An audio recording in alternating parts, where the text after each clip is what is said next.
কদিন ধরেই ভারী বিপদে পড়েছে দুর্গা। কৈলাস পর্বতে বড্ড ছিচকেচড়ের উপদ্রব বেড়েছে। দেখ না দেখ জিনিসপত্র হাপিস। এই তো সেই দিন দুর্গা নিজের লাল পাড় ধনেখালি শাড়িখানা স্নানের সময় কেচে ধুয়ে অল্প মাড় দিয়ে পেয়ালা গাছের ডালে মেলে দিয়েছিলেন।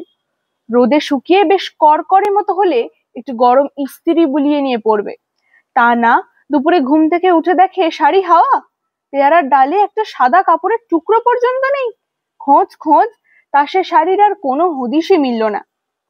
এই অংশটি আমি পড়লাম দীপানিতা রায়ের দুর্গার দশকহন গল্পটি থেকে। বইটা আমি কিনেছিলাম 2020 সালে বইমেলা থেকে।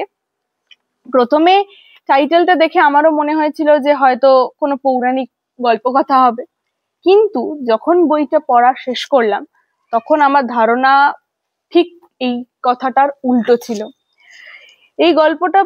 এই গল্পর মধ্যে দীপানিতা রায় দেবী দুর্গাকে, যাকে আমরা সকলেই আমাদের সকল সমস্যার একমাত্র সমাধান মনে করি, একটু অন্যভাবে স্থাপন করেছেন তার চরিত্রটাকে।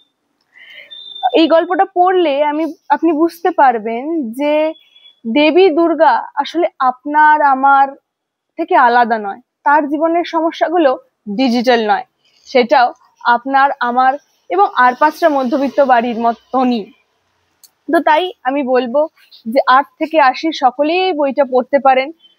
আর এই বইটা পড়লে একটা মজার জিনিস হচ্ছে, কাউকে কখনো পা স্লিপ করে পড়ে যেতে দেখলে ঠিক যেমন তার দিকে সাহায্যের হাত বাড়িয়ে দিতে ইচ্ছে করে, ঠিক তেমনি ভেতর থেকে একটা হাসিও, একটু হেসেও ওঠে মনটা।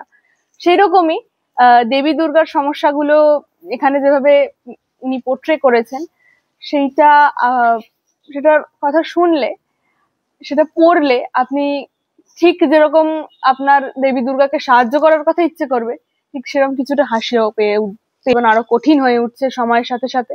তো এই গল্পটা পড়লে যত গম্ভীর পরিস্থিতি থাকুক না কেন, আপনার মুখে হাসি আনতে পারে।